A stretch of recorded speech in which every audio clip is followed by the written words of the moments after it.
Hey everybody, welcome back to a new video. Here on the table I have the brand new EcoFlow Delta 3 Plus. Now this has a lot of improvements over the previous generation, and I'll tell you guys, I put this through a ton of different tests, so if you want to see how this actually performs, you're going to want to stick around. Now first I want to break down the differences between the previous generation, the Delta 2, and the newer Delta 3 Plus. Now I will say this has been an absolute workhorse ever since I've been testing this power station. I use it all the time. It's got a few bumps and scratches. It's not even fully charged right now, but it is not a perfect power station. For example, the fans on this are super loud. They're above 60 decibels. There are no AC outlets on the front. They're on the back, so it's pretty inconvenient to use those. Also, this does not support dual charging or AC input and DC input at the same time. This has a really slow UPS, near 20 milliseconds, and it only supports 500 watts of DC or solar input. Now, all those things have been changed on the newer generation. For example, when this is under max load, the fans are nearly silent. Also, this now supports 1,000 watts of DC or solar input via two 500 watt charging ports. This has a faster UPS, advertised to be 10 milliseconds, and it also supports dual charging, meaning AC and DC input at the same time. So this is definitely a more revised product, so I'm excited to show you guys how it performs. Now let's quickly run through the specifications of this power station. It's similar to the previous gen. For example, you have an 1800 watt pure sine wave inverter. This has an internal LFP battery rated at 1024 watt hours of capacity. As for AC charging, it supports 1400 to 1500 watts input, and it is fully adjustable through the EcoFlow Smart app. Now they do have some upgraded USB ports on the front. Instead of 100 watt ports like the previous gen, this now has two 140 watt USB-C power delivery ports, so that's a nice upgrade. Now the most exciting thing about this is the launch price. This is launching at a price of $649, or only 63 cents per watt hour. Now that is unheard of for a brand new launch on an EcoFlow product. So the pricing is really good on this. I also have a discount code that I'll include down in the video description that drops the price down even more. Okay, finally got that stuff out of the way. Now it's to the fun part, which is actually testing the power station. We're gonna start by testing the AC inverter, which is these outlets on the front where you can plug your appliances into, like a full-size fridge, a microwave, things like that. Then we'll jump into testing the DC output, which is on the back, and the USB ports on the front. And then we'll do a bunch of charging tests to see if we can get the full 1000 watts of solar input. Now, just be aware, this is a ton of information. I've broken it down into a few chapters at the bottom of the video, so you can jump to each section, but let's go ahead and start with the AC inverter. How does the power station perform under a max load test? I started by setting up an 1800 watt load on the inverter. After the test had been going for a few minutes, I moved my camera over to record what my oscilloscope was seeing. It was a pure sine wave output. I measured 121 volts at 60 hertz, even with the power station under peak load.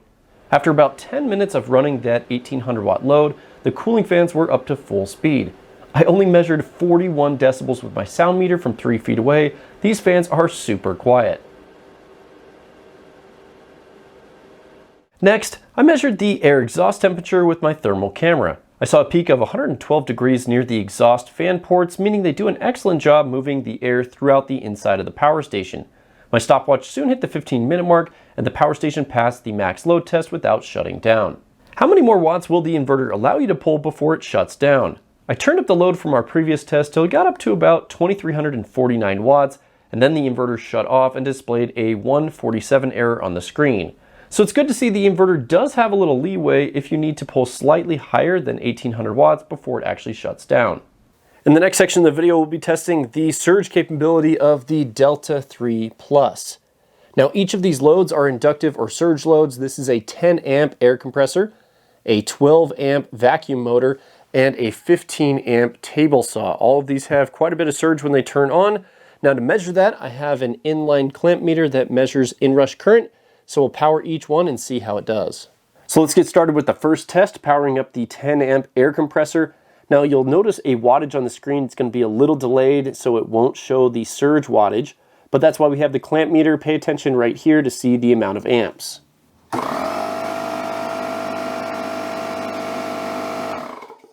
So we measured 21 amps.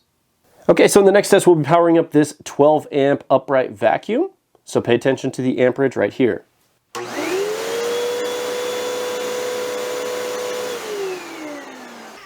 So we measured 29.81 amps, so almost 30 amps of surge current. Next, we'll be powering up this 15 amp Craftsman table saw. So let me go ahead and get the camera set up and we'll flip it on.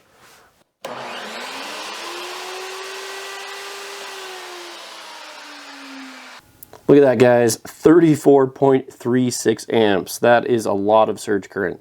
So basically what this test is telling us is that the inverter of the Delta 3 Plus can handle quite a bit of surge load. It can power up power tools like saws, vacuums, and air compressors. And if you have a load that pulls a similar amount of amperage on startup, it should power it up just fine. In my next test, I want to see if this power station inverter has an open or floating ground or a bonded ground. So I'm going to use my outlet tester here and plug it in. So you can see that it has one light here in the middle, which means it has an open or floating ground. Now this means if you have some sort of device that requires a ground, you're going to have to use a bonding plug. Now with the power station charging from the wall via the AC wall charger, you can see that it is grounded and properly wired. So whenever it's in UPS mode or charging from the wall, you do have a grounded power station. So in the next section of the video, I want to test the UPS cutover time for the Delta 3 Plus. Now it's advertised to have a 10 millisecond cutover. So let's find out how this actually works. So I have my desktop workstation. I have my monitor and my studio lights all connected into the AC inverter. This is in UPS mode, charging from the wall, so when the power cuts out, it should swap over to the battery backup. So I have my oscilloscope here connected to the AC inverter so we can track the actual cutover time. Now I've just started a stress test on the PC so we can get a load on its internal power supply. You can see it's pulling a little bit more power. Now I have my oscilloscope set to record, so let's go ahead and do this. 3, 2, 1, record. Okay, so we just barely caught it here on the screen. So this is when the power cut out and this is when it resumed. And if we take the measurement between those 2 points, it's 10.6 milliseconds. So it is performing as advertised, right around 10 milliseconds. Now the PC and monitor were still powered up after that initial test, but let's do a couple more just to make sure. So UPS test, 3, 2, 1. Still powered up. Final UPS test, 3, 2, 1. So after those tests, you can see that this performs much better than the previous generation, the Delta 2. That had a cutover of 30 milliseconds, and this one is 3 times faster with a cutover of 10 milliseconds, and you can see it'll work for your sensitive devices. Now, how much usable capacity should you expect from the Delta 3 Plus inverter? The internal LFP battery is rated for 1,024 watt hours of capacity, and when draining the power station down until it shut off the inverter, I measured 880 watt hours of usable capacity. This result is 85.9% of the advertised capacity, which is right on par with our goal of at least 85%. Next, how much power is used while the AC inverter is enabled and sitting idle? I started with the power station at 100% state of charge and left the inverter turned on for 12 hours with no load, and when I came back, it had dropped down to 69% state of charge, meaning that the inverter had used 31% of the battery after 12 hours, or about 2.5% per hour. This power usage is a little higher than normal due to the large inverter and smaller battery combo. Does the power station inverter create any noise or interference? I measured about 2,000 millivolts of EMI using my dirty electricity meter. So the inverter does produce some measurable EMI, but is that noise actually audible? Plugging my guitar amp into the inverter, this is what it sounded like.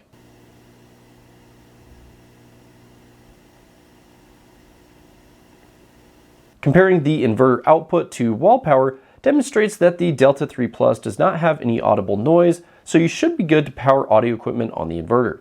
In my final AC test, I wanted to see how long the Delta 3 Plus could run my full-size basement refrigerator. Keeping your food from spoiling during an extended power outage can save you hundreds of dollars. Starting at 100% state of charge, the fridge pulled around 145 watts while running. Checking in 13 hours later, the power station was at 1% state of charge, so a pretty decent runtime on a small power station like this. Just remember you could easily extend this 13-hour runtime by charging with solar panels or adding an extra battery. Now I quickly want to summarize the AC inverter test results. Now first, under our max load test, it was able to handle the 1800 watt load without any issues, and we pulled up to 2350 watts before the inverter actually shut down, so you do have some room there. Now during that test, we had the 120 volts output, 60 hertz, and it was a pure sine wave, so that's good power that you get from the inverter. Now, as for the fan noise, I was very impressed. They are such an improvement over the previous generation, so the fans are just so quiet on this. Most of the time you can't even hear the fans, but under max load they do get a little bit louder, but you guys heard how quiet those fans are. Now, as for the surge testing, this can handle really large power tools without an issue. You guys saw that if you want to have some sort of induction load or surge load, the inverter can definitely handle that. Now, as our discharge capacity results, as we discharge this all the way down, we squeaked by with 880 watt hours or 85%. So we just barely made that goal. And for the idle power usage numbers, it's around 2.5% per hour. So it's a little bit higher than what I have seen on the previous gen. Now, the final thing was testing the UPS mode, 10.6 milliseconds. So definitely works as advertised, and it's fast enough for sensitive devices. Now, in the next section of testing, we are going to jump into testing the DC output. This is the 12 volt output that's meant for 12 volt appliances for camping or other portable needs. So we'll be seeing how much power we can get from these. Now, you have three different options to connect up 12 volt devices to the Delta 3 Plus. The first option is a 12 volt cigarette plug with the dust cover. And then right below that, you have two 5521 barrel ports. Now, whenever you want to use these, you have this power button that's right above them. You just push it and it turns it on, and you know it's on when it has this light illuminated. Now, most of these power stations have a regulated DC output, meaning that inside here is a 48 volt battery, but in order to use it for 12 volt devices, they have to regulate the output down to around 12 to 13 volts. Now, looking at the screen, you can see this one is regulated at 12.5 volts. Now, I've seen some power stations at 12 volts exactly, and some all the way up to 13.6 volts. It kind of just depends on the brand, and the higher the voltage, the better. Now, I like to see how much power we can get from each one of these ports. So starting with the 12 volt cigarette port, let's see how much power we can pull. So right now I'm pulling around 133 watts. So I'm going to turn up my battery load tester. 136, 137, 139, 138. And then the power drops off significantly and it overloads. So 139 watts is the peak output we can get from that 12 volt port. Now, I also wanted to test the 5521 barrel port to see how much power we can get from that. Now, with my battery load tester, we are getting 133 watts. So I'm going to slowly turn this up. 137. And then it cuts out. So similar power available through the 5521 barrel ports. Now, some power stations will allow you to combine the power of both these ports to get more power output. So I have two battery load testers connected up to each of the ports. We're getting around 136 watts. We're going to turn this up slowly and we're going to see if we can get more power. So it looks like there is just that same limit of around 136 to 138 watts when you are pulling from both ports. Now, these power stations also have USB ports. I think it's important to make sure they work properly. Now, to turn the USB ports on and off, you push this button right here. And this does have a good variety of USB ports. You have two upgraded 140 watt USBc power delivery ports, and you also have two USB-A fast charge ports. Now, in order to test these ports, I have this power bank with my USB tester, and I have a high-powered USB-C power delivery cable. So let's plug it into the first port. So if you look here, the protocol is power delivery 3.0 at 140 watts. And we are getting that right under 28 volts, 5 amps. You can see 138 watts going into this device and 142 watts going out. Let's test the second port. Now we're showing power delivery 3.1, which is also at 140 watts. So same voltage, same amps, 139 watts going into this device and 142 watts going out from the power station. Now, I also want to test the two USB-A fast charge ports. So let's connect in this cable. So if you look on the screen, we are getting quick charge 2.0 protocol at 12 volts. So 12 volts, 1.5 amps. So 18 watts into this device with 19 watts going out from the power station. Let's check this second port, see if it's the same. We're also getting the quick charge 2.0 protocol at 12 volts, so same power here, 18 watts in on this power bank and 18 watts out from the power station. So these USB ports do work properly. Now, what's the use of having all these ports if you can't use all of them at the same time? So I'd like to test to make sure that works. So I have 100 watts coming out of this port here to my Energizer 320, I have 140 watts going out to this device here, and I have 2 phones connected up using the fast charge ports for up to 258 watts through the USB ports. So lots of power available as you use all the USB ports at the same time. Now I also wanted to test to make sure that you could have all the USB ports maxed out along with the 12-volt cigarette port. Now if you look at the screen, we are getting 393 watts output, so you can almost get 400 watts if you're using all the USB ports and the back DC output at the same time. How much usable capacity can we expect as we discharge the power station? The Delta 3 Plus has an advertised capacity of 1,024 watt hours. While draining the power station completely down until the DC output shut off, I was able to measure 909 watt hours. These results were 88.7% of the advertised capacity, which is really good compared to other models I've tested. Now, how much idle background power is used while the DC output is enabled? I started this test at 100% state of charge, and checking in after 12 hours of it being enabled, it was at 97% state of charge. So the DC output uses about 0.25% per hour while enabled. Now I quickly want to summarize the DC output testing results. Now this is fairly efficient. We didn't see much idle power usage, and as we did a complete discharge test on this, we got 88% of the advertised capacity, or right around 909 watt hours. So pretty good results there. Now for the maximum power available, it shut off right around 138 to 139 watts.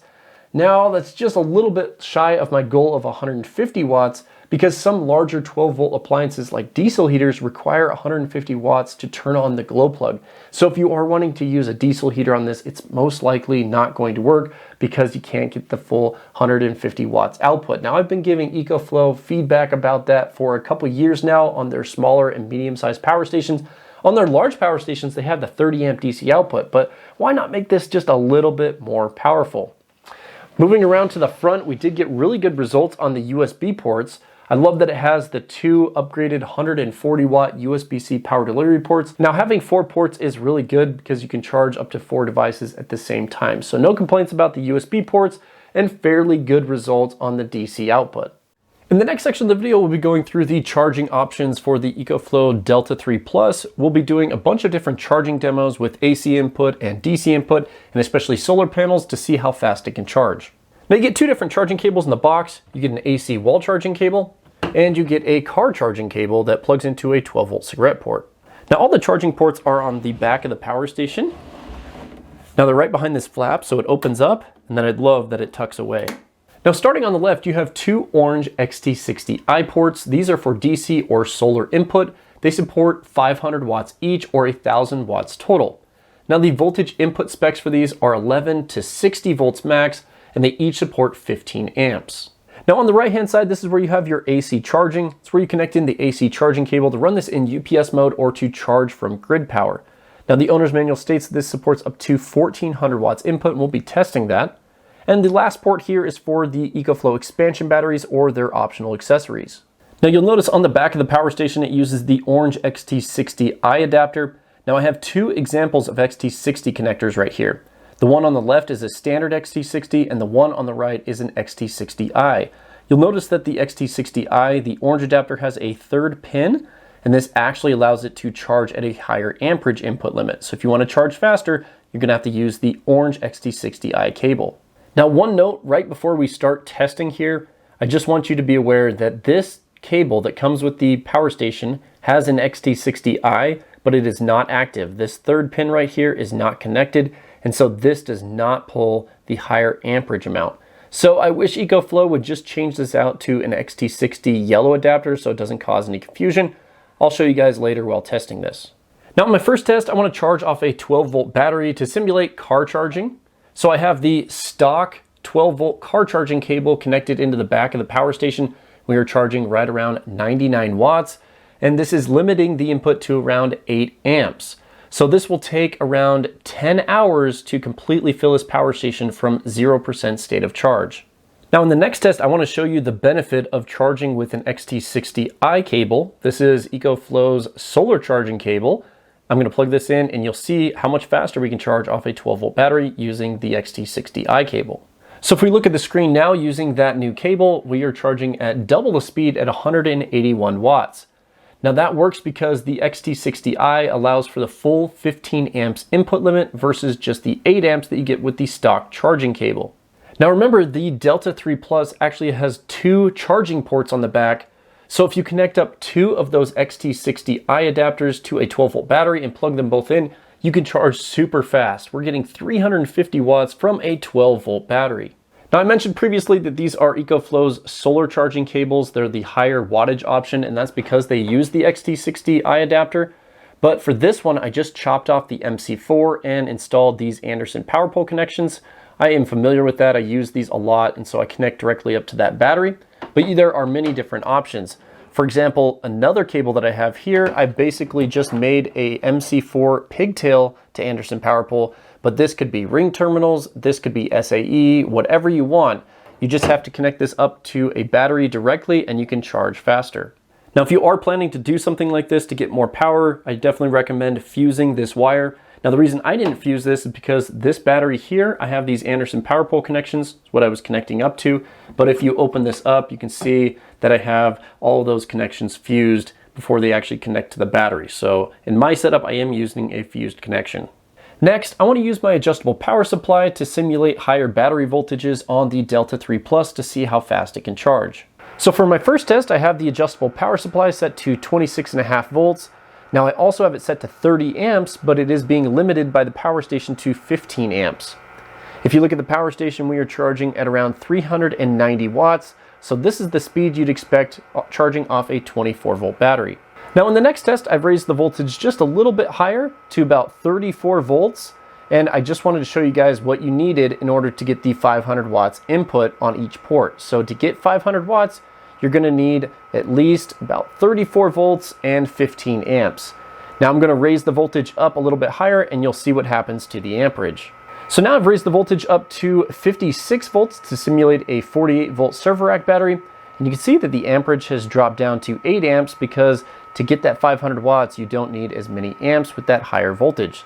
So we are maxing out the charging input at 500 watts. Let's see what happens when I connect up a second charging cable off this same power supply. So now we are getting 1,000 watts charging input, 500 watts from each port, and that's because I've connected them both up to this power supply. So we are seeing 56 volts at 17.9 amps. So you can actually connect up both of these charging ports to the same power source and they'll both charge up. And I love seeing that 1,000 watts input. Now, one final test with this power supply. I apologize, the fans are really cranking on this power supply, but I wanted to see what type of power numbers you'd need to max out the solar input. So it looks like you're going to need at least 35 volts and 30 amps. So that means 35 volts per solar array at peak power and 15 amps on each one. Now, what about AC charging? How fast will it charge from grid power? Well, if you look at the screen here, we're getting 1408 watts input. So this is really fast charging for how small the battery is. Now, if you look in the Smart app, you also have the ability to adjust the charging speed. You can go anywhere from 1500 watts all the way down to 100 watts. So I'll set it to 100 watts, see it drop down in speed.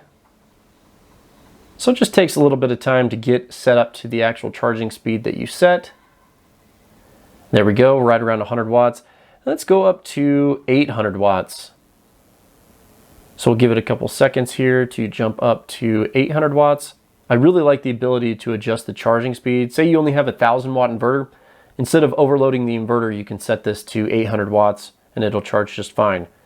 But setting it to the 1500 watt level, looks like it goes up to about 1400 watts. This is pretty warm. The battery is pretty warm from our max charging before. So I'm guessing that is kind of based on the actual temperature of the power station. Now, what about dual charging, or the ability to charge from DC input and AC input at the same time? So looking at the screen, we are charging at around 1400 watts. And in the Smart app, you can see the breakdown. It's around 900 watts via AC input and around 500 watts via solar input. So this does support dual charging, AC and DC input at the same time. Now, one final test that I like to do on the power station is to make sure that it supports pass-through charging, or the ability to charge and discharge at the same time. So I have the AC inverter enabled with a 500 watt heater. I have the DC output enabled and I'm running about 100 watt load through that. And I also have the USB ports turned on. So all the outputs are enabled while it's dual charging. So this does support pass-through charging. Okay guys, let's go ahead and do some solar testing on the EcoFlow Delta 3 Plus. Now what's exciting about this model versus the previous generation is this accepts up to 1,000 watts of solar input through 2 separate charge controllers. So I have 2 different arrays that we're going to be testing with. Now before that, today is a beautiful day. We just have a few clouds right here. It's around 75 degrees. So as the sun is shining, I'm going to go ahead and test these. I'm expecting pretty good results. Now with this first array, these are NewPower 180 watt solar panels. And these are actually special because they have a lower voltage open circuit. So you can actually wire 3 of these together in a 3-string of series and not go over 60 volts. So these are compatible with the 60 volt charge controller. Most solar panels do not allow that. Now this one right here is a more common array. These are 180 watt BougeRV panels. They are wired in a 2S 2P configuration, and that will be also under 60 volts. So we're going to test with this one first, and then we're going to test with this one, and then we'll test with both connected at the same time. Now just to demonstrate the voltage open circuit for these NewPower panels in a 3S configuration, we're right under 60 volts. Let's go ahead and plug them in. So I've just connected in that solar array, and we are seeing around 466 watts. It's jumping around just a little bit. Now this is a little bit later in the day. It's about 3:30, so these are facing directly south. We're not going to see peak power output, but you can see that we get pretty close. So now I want to test the other solar array. These ones are actually facing west, so we should get pretty decent power this time of day. And we also have an additional solar panel because we're kind of over paneling with this array. So let's plug this one in and see what we get. So with those 4 panels connected in, we are seeing the full 500 watts on the charge controller. Now this is a good illustration of over paneling. We have a higher amount of power available, but the power station is only allowing for 500 watts input. Now for over paneling, this works just fine as long as you don't go over voltage. You can have more amps available and the power station will limit them automatically. So even though we have over 700 watts available in this array, it is limiting it to 500 watts. And that means we're actually going to see the peak power more time in the day because we have more wattage available. So when the sun's not ideal, we'll still see that full 500 watts. So now I've plugged in both solar arrays at the same time, each one using its own charging port. We're getting 943 watts input, so right under that 1,000 watt limit. So it's cool to see a power station this small get so much solar input. Now having 2 dedicated solar charge controllers gives you a lot of flexibility. Not only can you connect 2 individual solar arrays that are completely different in specifications, but you also have the ability to use it under other circumstances. For example, if you're in an overlanding setup, you could use solar panels on your roof, and then you could use this second charging port for car charging. So many different options. I love that it has 2 separate ports now. In my final solar test, I want to make sure that you can have solar panels connected to the power station 24/7. For example, when the sun is coming up in the morning or going down in the evening, you get low solar voltage, and some power stations have a low voltage alarm that beeps or goes off whenever this happens. Now, as I tested the Delta 3 Plus, there were no alarms or beeps. It just started charging as the sun got higher in the sky. Well, now that we have the performance testing out of the way and completed, I have all that data. Let's take it and put it through my power station grading system. Now this is available on my website. I'll include a link to it down in the video description, but basically it allows me to see how this one stacks up against the competition. Now up on the screen, you're going to see my power station grading system 2.0. There are 20 different requirements that a power station needs to meet in order to get a perfect score of 10 points. Each one of these requirements is worth a half point, and it breaks down things like performance, feature set, and any issues that I find with the power station. So let's see how the Delta 3 Plus did.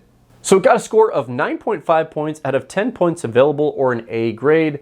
Now this should not be a surprise for anybody that's been watching the video up to this point because the power station performance has been really solid. The only thing that it missed out on was the fact that we could not get 150 watts from the DC output, so it lost a half point there. Now there are a few more details that I want to cover about the Delta 3 Plus, starting with expansion batteries. There is an expansion battery port on the back of the power station, and it is also backwards compatible with EcoFlow smart batteries. For example, I have it connected up to the Delta 2 smart battery, and it is working properly. For example, I was charging up the Delta 3 Plus, and it was in turn charging up the EcoFlow smart battery from the Delta 2. So it is backwards compatible. They also have an expansion battery available for this. I love that it's a little bit smaller than previous options. It has 1024 watt hours of capacity, so you can get around 2 kilowatt hours with the expansion battery for the Delta 3 Plus. You also have the ability to connect up the Delta Pro 3 expansion battery and get up to 5 kilowatt hours of capacity. So if you are wanting to get a lot more capacity, there are multiple options available. Now, for anybody that's curious about how much this weighs, it comes in at 27 pounds or 12.5 kilograms, and it's super compact. And that 27 pounds, most people can carry that around, without too much struggle. So I think this is an ideal option for portability. Now, EcoFlow offers a 5-year warranty on this device, and they do have pretty decent customer service, especially when compared to other brands that are available. I haven't had too many complaints on my YouTube channel about EcoFlow's customer service. So if you have experience with their customer service, whether it be a good one or a bad one, let me know down in the comments section. Now, a couple months ago, I did a head-to-head comparison between the top 3 brands and their 1,000 watt-hour options. It was between the Bluetti AC180, the Anker C1000, and the previous generation, the Delta 2 from EcoFlow. Now, this one is released. This one definitely comes out on top with its improvements. This had the best score out of my power station grading system of 9.5 points, and I love the competition in this area with these power stations. The competition between these brands helps us to see better improvements on these products every single year. So really great improvements on this power station. The price is really good as well. The only downside, in my opinion, is the DC output not having 150 watts. Now, that won't affect everyone. Not everyone needs that, but if you are looking to run a diesel heater, that's probably where you're gonna have your biggest issue. Now, you guys will have to let me know what you think about the EcoFlow Delta 3 Plus. What do you guys think about the improvements, the price, and so forth? So make sure you throw a comment down below. You guys can check out my discount code in the links down in the video description. I appreciate your guys' support. Please smash the thumbs up button on your way out. I'll also recommend a couple other videos that you can check out if you're interested in this sort of content. And remember, I'm available through the Ask Me consulting service. So if you have questions about power stations, connecting solar panels together, what type of fuses, wires, such that you'd need for that, reach out and I'll definitely help you. Thank you guys so much for watching. We'll see you guys in the next one.